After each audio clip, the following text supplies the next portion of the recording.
Hello, friends. Welcome to UK Dreamers. This is Aman, and today we'll be talking about the secrets of getting into medical oncology with the one and only Dr. Jasmine Mahel. And we'll give you the brief idea of how is the training like, how do you get into training, the differences between clinical and medical oncology, and Jasmine's pearl of wisdom to all you guys who want to get into the training. So, welcome, Jasmine. Welcome. Thank you so much, and hi everyone. Welcome to UK Dreamers. Firstly, I just want to thank Omen for allowing me to be on his show and to have a face and presence on YouTube. It's an absolute honor. So just to tell you who I am. As Omen said, I'm Jasmine Marhill. I'm a UK born and bred graduate who's originally from Stafford, a very small town in the West Midlands. Highly recommend it if anyone's looking for somewhere to live in the West Midlands. I completed my training at the University of Manchester, where I graduated with an MBCHB in 2018, and subsequently went through my foundation years 1 and 2 in the West Midlands, and then completed my internal medical training years 1 and 2, and then I'm due to start as an ST3 medical oncology reg in Coventry from next week. So that's me. Heartiest congratulations, Jasmine. Getting into a presidency itself is a big achievement. Heartiest congratulations. Oh, thank you so much. I think it was just a lot of luck. I mean, just a lot of See, luck. you are being humble. That's what I told you earlier as well. All right, guys. So as Jasmine said, like she went into the training. She did not complete the entire 3 years set that most of you are aware. She finished IMT 1, IMT 2, and meanwhile, she had applied for high specialty training in medical oncology. And then, as she said, she's starting as a registrar in medical oncology. So Jasmine, please tell us the difference. Like, why did you do 2 years and not 3 years, as most of the people will be expecting to do? Like, Sure, that's a really good question. I mean, and I think not a lot of people really know why you can get away with just doing 2 years of internal medicine versus 3. But it's split into group 1 specialties, which are your pure medical specialties, really. So they're things like respiratory, cardiology, and things such as those, and renal. But then you've also got the other flip side, which is group 2 specialties, where you have things like dermatology, hematology, and oncology. So they're just a bit more niche. And ultimately, the difference is that you're not going down the general medicine route. So you don't actually have to become a medical registrar to get to these points. So that's why they let you bypass the IMT3/ST3 med reg year, and you can actually avoid that if you manage to get all your competencies and exams finished. And that's what I managed to do, which is why I'm exiting IMT, a year earlier. okay, so as you recommend, or like the basic baseline is you have to have your MRCP by 2 years, like you did, and then you can apply for the group 2 specialties as you did. Exactly. It's a really hard task, and one of my biggest tips is to try and get MRCP done as soon as possible. As you know, it is some of the hardest exams that I think you'll have to take, especially part 1 and PACES.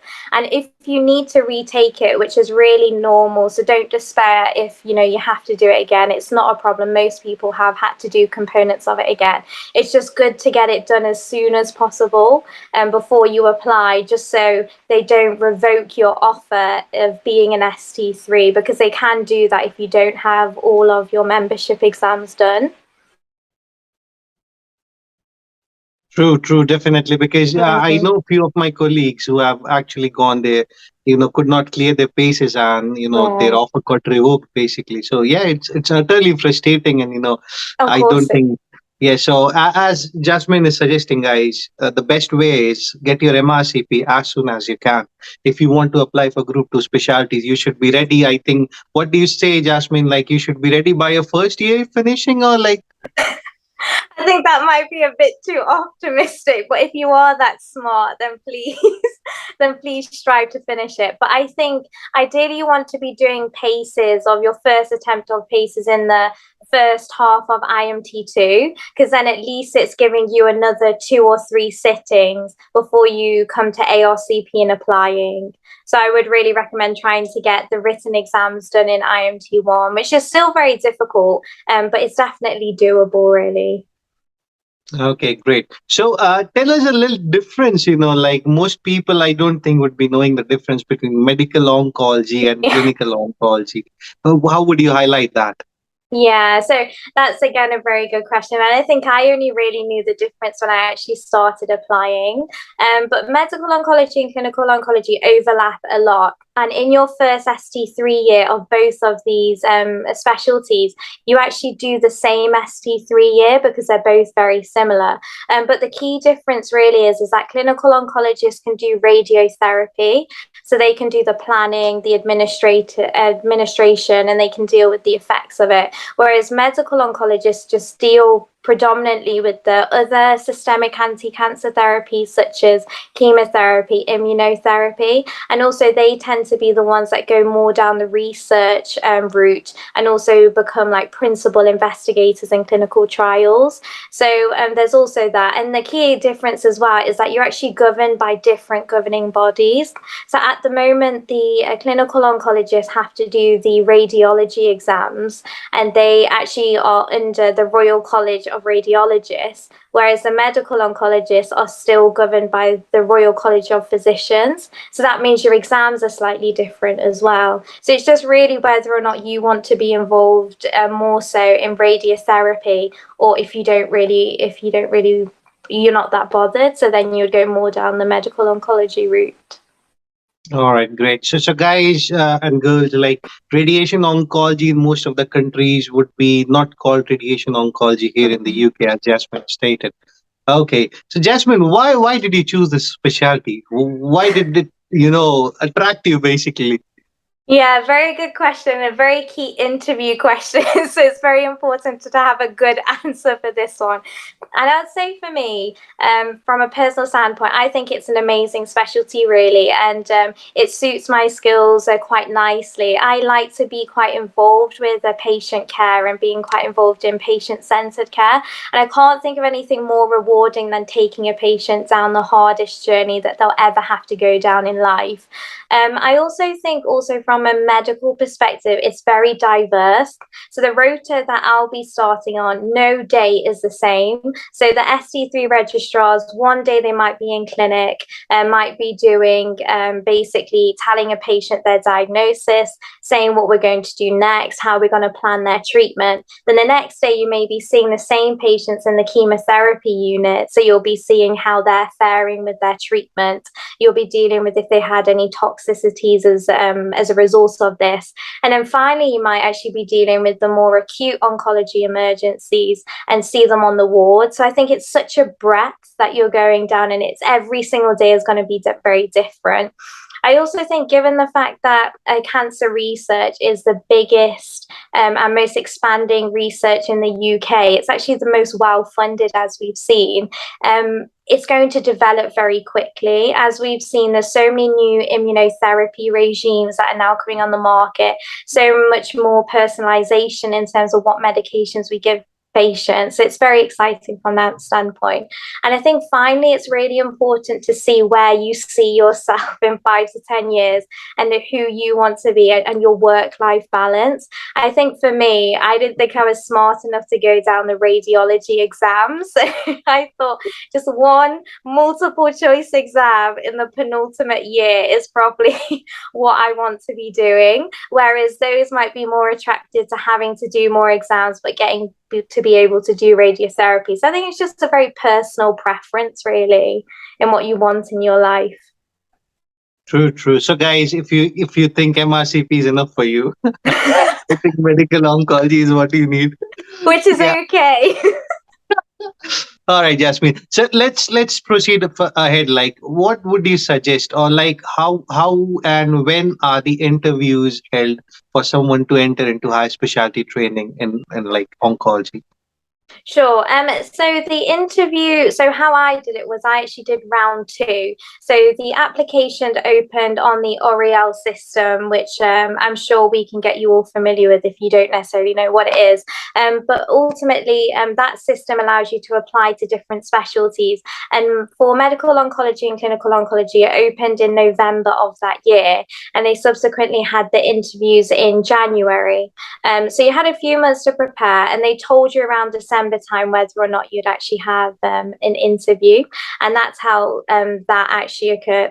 From a preparation perspective, if I just give a few tips as to what I think are important, that might be helpful because it's just a few things that I actually found quite useful.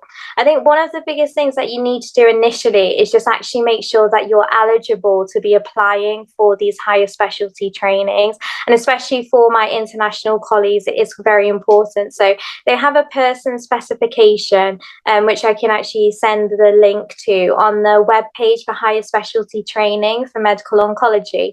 And they have essential versus desirable criteria. One thing is actually having a full GMC license and registrations. That's vitally important. Another thing is just making sure that you have at least part one and part two of MRCP before applying. And then ultimately just having a very good grasp of English. So it's just important that you have these essential things sorted out. From a application perspective, I think again it's really important looking at the same website, and basically this website tells you the application and what different things you need to be doing. I think it's quite scary and it's quite daunting. And I think initially I thought I would lose marks because ultimately I don't have a PhD, I don't have a master's degree, I didn't have anything additional from a degree perspective. So I didn't tick anything in that box. But it's really important to tick things in the things that you can control. One of the big things in the UK that I think is just worthwhile international graduates knowing is about quality improvement projects. And ultimately, this is looking at something in the NHS that isn't necessarily the most efficient or effective and finding measures to improve this and then keep on reviewing it continually. That can give you 10 marks in a medical oncology application. So it's really high yield. So I recommend just going to your local oncology department and just asking really if they have any quality improvement projects. Consultants and registrars don't really want to be doing data collection, so they'll be quite happy that you want to do this.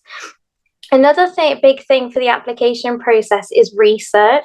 I think everyone gets quite nervous about having a research project or a journal in place because, again, that can give you up to 8 to 10 marks on the application. I think it's just about being smart. The way that I initially ticked this box whilst I was waiting my journal to be published was that I actually wrote a letter to the editor of the Clinical Oncology Journal. So what I did was I did an audit in medical school and I compared it versus research in that journal, and I wrote a letter just saying comparing and contrasting results. I actually managed to get it published, and you get 2 to 4 points with things like that, so that's really important as well. And I think finally the other thing that I just really recommend from an application perspective is in the UK, they want doctors to have basically they want doctors to be able to do everything. They want doctors to be teachers, educators. So again, it's really important that you get your hand into teaching. One way that you can do that, and one way that they, as we know, do it in our trust, is they have mentorship schemes. So that's really important. If you can mentor younger trainees, you can actually get a certificate, you can get feedback forms. Again, this is all really worthwhile because it can give you up to 4 points on the application. So I think these are just really small things that can bump you up very highly if you feel that you don't have enough of the other things. I think it's just making sure you tick every box, really. So I'd say that's how I initially prepared for the application process. Great, Jasmine. I think that'll give a very good insight to most of the people who don't know how to, as you said, smartly prepare for the application and the interviews and everything. All right, Jasmine. If possible, could you highlight about the interview stations or the skills that were being tested? I'm not asking, guys. We won't tell you the exact scenario that Jasmine went through. We don't want to breach any confidentiality contracts. It's just a brief overview of the structure of the basic interview, like. Sure, yeah, of course, the dreaded interview. But once you get an interview, that's amazing. And I think that's actually a big gateway to actually getting an offer in a place. It's really important that you do well in the interview. And just to give really some facts as to why it's so important is in medical oncology, the overall application is out of 103. The application form, so when you apply, only counts for 20 of the marks, whereas the interview accounts for 80. So it's huge, it's massive. So that's why you really need to prepare for the interview. So there was four main stations that I had, and it was national recruitment, and it was done over MS Teams when I initially did it. And you had two virtual examiners on screen, then you had a few that were hidden, so you couldn't see anything. So they weren't talking to you, but you knew they were there. Um, Ultimately, the first question that I got asked was about a clinical scenario. So they give the clinical scenario online, and it's basically just a patient that has certain signs and symptoms, and they're asking you to go through basically your management, what you do for the patient, how you would tell the patient, etc. The way I think to prepare for this is just looking at the Oxford Handbook of Oncology. I think it's really important, and that will just give you a good basis of the emergencies that they might be asking. The second question that they asked was about ethics. And I know that in a lot of your videos, you've signposted to a book that's amazing, the ISC book, that I would recommend really for this interview as well. And we'll give the link for that as well. And basically, it's this station is about the NHS ethics and GMC good practice.